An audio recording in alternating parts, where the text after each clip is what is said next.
La historiadora Natalia Sobrevilla, que nos visita, catedrática de la Universidad de Kent, y ha hecho más de un libro el año pasado, ha presentado más de un libro sobre los 200 años, sobre el Perú en tiempos de guerra, el Perú en tiempos de paz, y pareciera que estuviéramos reviviendo sobre todo el libro de los bandoleros. Bienvenida Natalia Nativa, cuéntanos cómo ves esta situación, cómo se ha visto estas últimas 2 semanas en el Perú de diciembre que han sido tan intensas y que reflejan que 200 años después los peruanos no siguen considerándose entre sí iguales para dialogar.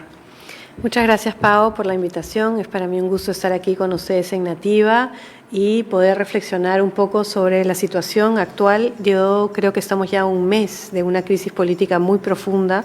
El día 7 de diciembre fue el autogolpe, la movida de Pedro Castillo. Tuvimos manifestaciones antes de Navidad, luego tuvimos una tregua, pero ya estaba muy anunciado todo lo que se venía el día 4. Como dijo la presidenta Boluarte, efectivamente hay una desazón muy grande y ella lo reconoce, muchos años de promesas incumplidas, podríamos hablar casi de 200 años de promesas incumplidas.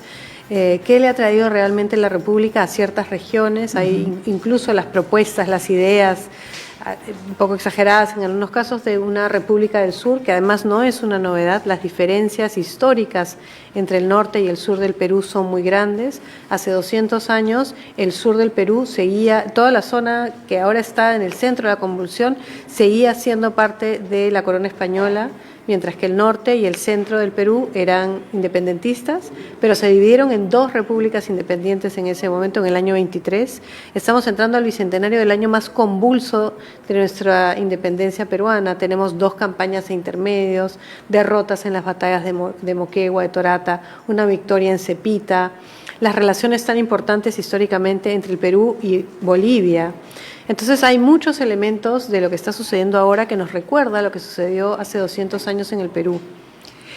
¿Eso qué quiere decir? ¿Que en el Perú damos vueltas en círculo y aún todavía no encontramos el camino para crecer como república y que no volvamos a caer en estos quiebres? Es que si los problemas de fondo no se resuelven, entonces tenemos que estar constantemente volviendo sobre lo mismo. Estamos en un país tremendamente desigual. Se dio un proceso de descentralización que en el fondo no fue más que crear una región en cada departamento, donde estas macroregiones no lograron realmente despegar. Tuvimos un proceso electoral hace muy poco, en octubre, de nuevos representantes en las regiones, y es interesante que estas protestas ya comienzan con nuevos gobiernos, tanto en alcaldías distritales, municipales, provinciales, como con gobernadores regionales. Entonces, este tema del retorno es ¿cómo podemos ver la representación? Cuando estamos pensando en la república, la diferencia entre una monarquía y una república es la idea de que todos los ciudadanos, y ahora también las ciudadanas, tenemos derecho a elegir a nuestros representantes. Y lo que está sucediendo en este momento en el Perú es que se está poniendo en cuestión justamente el proceso mismo. Cuando vemos al presidente del Jurado Nacional de Elecciones diciendo, tenemos un sistema que es respetado por encuestas por más de la mitad del Perú, y vemos a otro poder, que es el poder legislativo, tratando de recortar inconstitucionalmente el mandato del presidente del Jurado Nacional de Elecciones. Entonces vemos cómo este tema de la representatividad y cómo se sienten representados los peruanos sigue siendo problemático 200 años más tarde. 200 años más tarde, además, vemos que el diálogo entre peruanos tampoco se está dando. Desde el Ejecutivo se está buscando algún tipo de diálogo o algún tipo de bajar la voz a las voces que están en disputa. ¿Cómo se ve el primer mes que se cumple mañana? ¿Cuál es tu balance del primer mes del gobierno de la presidenta Dina Boluarte? Bueno, es un gobierno que ha comenzado bastante debilitado con todas estas protestas que son en ciertas regiones, lo cual para ella es una ventaja y una desventaja. Es una ventaja porque en la capital, en Lima, se puede vivir con la ilusión de que no está pasando nada, y muchas personas logran convencerse a sí mismas que eso no es un gran problema. Esa es la ventaja que tiene ella hasta cierto punto. Y la desventaja es que hay un número muy importante de personas que están dispuestas a salir a protestar, algunas pacíficamente, otras menos pacíficamente, pero que están muy hartas. Entonces, ese es un punto. Por otro lado, en el frente internacional, hay varios gobiernos de nuestra región que tienen problemas con el gobierno de Dina Boluarte. Hay una narrativa de la versión de Pedro Castillo que es difícil de comprender, pero ciertos países importantes para la relación bilateral del Perú, México, por supuesto, uno de ellos con quien hemos tenido un problema diplomático bastante serio, el hecho de que el gobierno de Dina Boluarte un mes más tarde no sea reconocido por Colombia, Argentina, son 4 países importantes, además países que no son poca cosa en el tema del Perú, es decir, no es que no nos reconozca un país lejano, son los países más cercanos nuestros. Es un problema interno y externo. ¿Cuál es el estilo? ¿Hay un estilo de este gobierno? ¿Qué caracteriza, digamos, en el lado bueno y en el lado malo este primer mes que ha pasado tan rápido que ni siquiera nos hemos dado cuenta los periodistas que ya llegó? Bueno, es interesante porque una de las cosas que más repercusión tuvo fue la primera declaración de la presidenta sobre su deseo de quedarse en el poder hasta el año 26. Y el rechazo a eso fue tan inmediato y tan público y tan notorio que muy rápidamente ella tuvo los reflejos para decir no, eso no va a ser así y pasarle la pelota al Congreso. Ahora el Congreso es un poder que no depende de ella y donde Dina Boluarte no tiene realmente una bancada congresal. Ella se ha logrado afirmar con una serie de ministros que son casi todos personas con experiencia en sus carteras, que son más técnicos que políticos, pero también con un gran apoyo de sectores militares y de la policía. Hay personas que se oponen al gobierno de Dina Boluarte que lo llaman una dictadura cívico-militar. Me parece que eso ya es ir bastante lejos, pero definitivamente hemos pasado las fiestas en Lima con militares en las calles, hemos pasado la Plaza San Martín, yo he pasado varias veces por ahí, militarizada completamente, he pasado enfrente de Contraloría, policías, incluso en otros distritos como Miraflores, Higuereta, en los óvalos, hombres armados, uniformados. Esto es algo que no necesariamente hemos visto en el Perú en mucho tiempo. El Ejército, la Fuerza Armada, ha retomado un papel que había dejado, digamos, desde que cayó el gobierno de Alberto Fujimori. ¿Cuánto dice de las democracias peruanas que se tienen que apoyar en las Fuerzas Armadas 200 años después de la independencia para tener una cierta legitimidad? Bueno, justamente es el tema, volvemos al asunto de la representación y la representatividad. Es decir, Dina Boluarte fue elegida en primera vuelta con un margen muy pequeño, al igual que Pedro Castillo, y luego pasó por una segunda vuelta. Y entonces, en la estructura, el Ejecutivo tiene esa legitimidad del voto del año 21. Pero en la práctica vemos que el rechazo, incluso de personas que votaron, muchas de las personas en las regiones que hoy protestan, votaron a favor de Pedro Castillo y ahora consideran que han sido traicionados. Entonces, uno tiene que pensar, no tiene apoyo del legislativo, no tiene apoyo en todas las regiones, más bien hay varias regiones donde no tiene apoyo alguno. Entonces, es casi natural que tiene que apoyarse en algo y en este caso se está apoyando en las fuerzas del orden. Es la primera presidenta del Perú. ¿Qué rasgos, digamos, podría, digamos, seguir Dina Boluarte de otras personajes históricos que tú has estudiado y que desgraciadamente, claro, no, en este momento ni siquiera podemos pensar con tranquilidad, ¿no? Bueno, en el Perú es la primera mujer que ejerce de manera constitucional el cargo de presidenta. En el caso de Francisca Zubiaga de Gamarra, que fue la esposa de Agustín Gamarra, se dice que ella era el poder detrás de la sombra, que cuando Gamarra estaba fuera de Lima ella lo controlaba, pero no es realmente un papel. Ahora es interesante porque Dina Boluarte no ha llegado a este lugar como esposa de nadie. Cristina Kirchner, por ejemplo, que es una importante presidenta, era la esposa de alguien, la viuda de alguien. Michelle Bachelet, presidenta de Chile, era la hija de alguien. Dina Boluarte es más bien una mujer que venía de la administración pública, es una abogada, es una mujer relativamente joven en lo que va de experiencia, Pero también estoy pensando en la región, estoy pensando que el otro ejemplo que ya se está empezando a citar, y eso es un problema para ella, es Jenny Áñez, en el caso de Bolivia. ¿Es más parecida a Jenny Áñez o es más parecida a Michelle Bachelet? La pregunta está abierta. Uh-huh. Otro de los actores, digamos, de esta crisis es el Congreso, que en esta semana ha demostrado que realmente por qué tiene esta popularidad tan baja, ¿no? Quiere cambiar a la defensora del pueblo interina, quiere sacar al presidente del Jurado Nacional de Elecciones, al de la OMPE. O sea, sus reformas tienen que ver más con su conveniencia y no con lo que está pidiendo el país. ¿Qué crees que se puede hacer para que el Congreso se dé cuenta de su papel en este momento, sobre todo en una crisis tan dura que no se veía desde el año 2000? Bueno, es trágico realmente, porque yo creo que uno de los problemas más graves de las reformas que hizo Vizcarra, que fueron además votadas por la gran mayoría, que fue la no reelección congresal, creó un incentivo vicioso para que los congresistas hicieran todo lo posible para poder mantenerse en su curul, porque luego no pueden volver a postular, o hacer cualquier cosa para cambiarle el sistema, ya sea bicameralidad o ya sea introduciendo de nuevo la reelección de congresal. Entonces, ¿qué sucede? También estos sistemas que se han tratado de crear de elecciones internas, de partidos políticos, en la teoría funcionan muy bien, pero igual tenemos un Congreso con muy baja representatividad. Tenemos 130 representantes para todo el Perú. Están divididos en regiones. Entonces, ¿a quiénes responden los congresistas cuando son electos?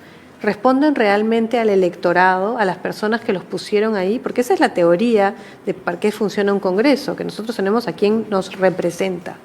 Pero en este momento muchos de estos congresistas han llegado ahí porque se subieron en una plataforma electoral más que un partido político, porque tenían contactos, porque apoyaban a ciertos intereses, ya sean de universidades no licenciadas, que tienen su interés en bajarse la SUNEDO, economías ilegales de la minería ilegal, del tráfico de drogas, de la tala ilegal, de la trata. Es decir, hay problemas muy serios. ¿A quiénes representan estos congresistas?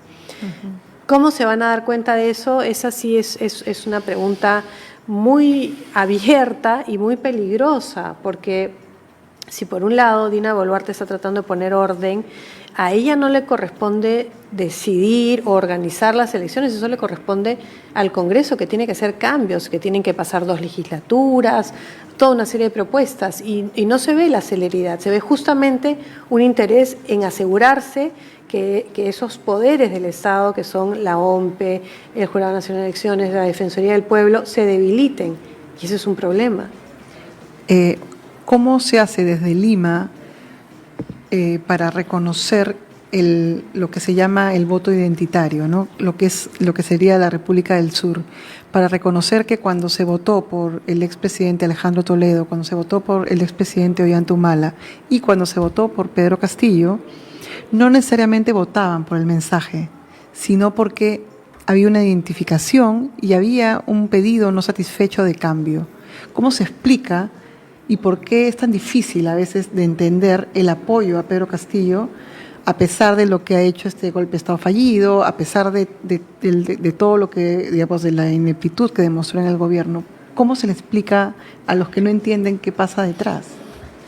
Prestando atención, primero que nada, a ideas que nos pueden parecer descabelladas, como la propuesta de crear una República del Sur. ¿Qué es lo que están proponiendo? ¿Qué es lo que están diciendo? Están diciendo, nosotros traemos recursos, minerales, gas, petróleo, tenemos muchas cosas y no vemos los réditos. Y yo diría que más que un voto identitario, creo que ese es un punto que importa y que importa mucho, pero no es el único punto, porque PPK, Pedro Pablo Kuczynski, que no se puede decir tenía un voto identitario en esta región, también salió elegido, tuvo en la mayor votación en el departamento de Arequipa, por ejemplo, y el sur votó por él, por el deseo de cambio. Entonces, yo no estoy tan convencida que es únicamente un voto identitario, sino es muy claramente un voto que pide un cambio. Entonces, se dice, bueno, pero tienen el canon. El canon tiene una serie de deficiencias en cómo se implementa y Es realmente preocupante. Por ejemplo, uno ve lo que fue el gobernador del Cusco, que trató de poner paños fríos cuando comenzaron los problemas en diciembre, pero ya no está en el cargo. Entonces, la pregunta es, ¿tiene una persona como el ex gobernador del Cusco un futuro político donde puede representar a su región, donde puede traer posibilidades? Uno ve, por ejemplo, proyectos como el de Chinchero, del aeropuerto, que es un proyecto muy local, pero que muchos vemos cómo va a destruir la belleza de ese mismo espacio local. Entonces, ¿qué es lo que nosotros consideramos es bueno y lo que las personas en la localidad pueden considerar es bueno? Tenemos que tener mucha apertura para no pensar que lo que nosotros creemos es lo mejor, es necesariamente lo que piensan personas en las regiones es lo mejor. Y otra de las cosas, además del cambio y de que es la empatía, ¿no? Ha habido mucho desdeñamiento a los 28 muertos en estas protestas. ¿Qué significa y cómo se explica que, pasado todo lo que hemos pasado, el conflicto armado interno, un 15 de diciembre se mate con heridas de bala a 10 peruanos en Ayacucho? ¿Cómo se lee eso en este país? Bueno, trágicamente que los peruanos no tienen todos los mismos derechos. Que incluso hay ya bastante información sobre algunas de las personas que fueron asesinadas, porque no existe otra palabra, estaban tratando de ayudar a heridos. Entonces no eran manifestantes, no estaban tirando piedras, porque por otro lado hay quienes dicen, bueno, mano dura a quien ataque al gobierno, pero tratemos de entender qué fue lo que realmente pasó. Y sí, efectivamente nos recuerda a lo que sucedió en los años del conflicto armado interno, porque justamente en ese momento decían, bueno, serían terrucos, pero eran realmente, muchos de ellos no lo eran inocentes, eran personas que estaban pasando por ahí quizás. Es decir, ahí hay una rapidez con la cual apelar a la violencia que es muy preocupante. Y además hay una mirada en la cual se justifica otras maneras. Por ejemplo, dicen, ¿no? Si en Londres, si en París toman el aeropuerto, los van a matar. No los van a matar. Cuéntanos, por favor. Tengo una persona muy cercana que fue parte de una de estas protestas que se encadenaron al aeropuerto, literalmente encadenados, y no los mataron, los enjuiciaron, fueron a juicio y los encontraron inocentes. Y no murieron. No murieron, no solamente no murieron, sino tampoco fueron presos. Simplemente se les siguió un proceso judicial, se investigó, vinieron los policías y los desencadenaron, los sacaron. Uno puede decir, bueno, son protestas menos violentas, pero hay gente que agarra cola y se pega en la vía pública y no los matan. Eso, digamos, es muy difícil de entender cuando están pasando esto y hemos pasado unos días tan duros y tan difíciles. ¿Consideras que usar el no escuchar al otro, que es ya parte de nuestra historia, es parte, digamos, del problema? Porque si no lo consideras igual, menos vas a querer dialogar con él. ¿Se puede ver algún tipo de salida ahorita en una cosa tan enconada y con cada uno en su esquina? Quisiera ser optimista, Pau. Quisiera ser optimista porque me sabe muy mal comenzar el año con mal agüero, pero es difícil ver cómo va a ser la solución. Pienso en cómo vamos a llegar al fin de semana, cómo vamos a llegar a la semana próxima. Y me aplaudo y saludo el llamado que hace la presidenta Boluarte al Acuerdo Nacional, pero me pregunto, ¿están representadas las personas que se sienten no representadas en el Acuerdo Nacional? ¿Es el Acuerdo Nacional el mejor vehículo para tratar de entrar en un diálogo con personas que ahorita están cerrando carreteras en Puno, están empuñando piedras y están muy molestas? No, claro. Y hacia afuera, digamos, cuando estás fuera del país, una de las cosas que ha hecho y que ha traído esta tragedia que está pasando en el Perú es que la crisis se ha conocido en todos los idiomas, desde el árabe, inglés, chino, japonés. ¿Cómo explica Natalia Sobrevilla lo que pasa en el país? Bueno, justamente me toca estar en Chile el día martes explicando exactamente lo que pasa en el país y una vez más apelo a lo que dije hace un momento, esto es una crisis de representatividad, es una crisis política que venimos arrastrando hace muchísimo tiempo, por lo menos desde la caída del Fujimorato, y tenemos además un sistema que no logra presentar una idea de representación, de que las personas sientan que lo que está sucediendo es algo que los incluye, donde pertenecen. Es decir, el Congreso lo eligen una vez supuestamente para 5 años y luego los congresistas hacen lo que buenamente les parece, sin ningún tipo de responsabilidad con quienes los eligieron. Uh-huh. Por ejemplo, hay otros sistemas en los cuales están los constituents, que son las personas a las que responde cada congresista y que te refieres a la región donde pertenece. Esto no pasa en el Perú, porque además Lima concentra de los 130, concentra 130 congresistas y hay regiones como Ayacucho o Huancavelica que tienen entre menos de 3 congresistas por menos, son dos congresistas en Ayacucho y uno en Huancavelica, y eso, claro, la representatividad es muy baja. A eso sumémosle que no hay partidos políticos, sino plataformas de elecciones, ¿no es cierto? Entonces, ¿quién le pone el cascabel al gato? Esa es justamente la pregunta. Las personas realmente optimistas podrían decir, bueno, quizás esta crisis es el momento donde finalmente se tiene que buscar una solución. El problema es quién va a encontrar esa solución. Por lo visto, el Congreso, que debería ser el espacio desde donde se presentan las propuestas, no parece tener mucha capacidad de darse cuenta de lo importante que es una reforma que realmente vea ese tema de la representatividad. Vemos demandas por una nueva constitución, pero una nueva constitución en sí misma, yo vengo muchos años abogando que se necesita pensar el arreglo constitucional por el tema de la representatividad. Pero vemos también el proceso chileno, por ejemplo, donde simplemente una desiderata de todo lo que queremos en una constitución no nos va a dar un documento que realmente sirva. Va a venir desde el Ejecutivo, va a venir desde el Acuerdo Nacional, va a venir desde las regiones, o nos vamos a seguir matando. Exacto, bueno, es muy difícil de responder. Agradezco la entrevista y solo para cerrar, cuéntanos qué proyectos académicos tiene Natalia Sobrevilla este 2023, alejados de esta crisis por un momento. Bueno, estoy terminando un libro en el que vengo trabajando hace casi 15 años, que es un proyecto sobre el ejército peruano, un estudio social de cómo el ejército se convierte en el primer brazo del Estado que le da pensiones de supervivencia a las viudas de quienes han peleado y también pensiones a las personas que han peleado por 30 años y se retiran, o las personas que quedan inválidas. Es un estudio social para tratar de entender cómo el ejército en el siglo XIX es la base desde donde se construye el Estado peruano. Bueno, muchísimas gracias, Natalia Sobrevilla, muchísimas gracias por tu trabajo, por tu mirada y por tu lucidez en tiempos tan oscuros. Y Nativa está muy contenta de tenerte aquí y a tu próxima visita te vuelvo a jalar. Hasta la próxima y feliz año. Feliz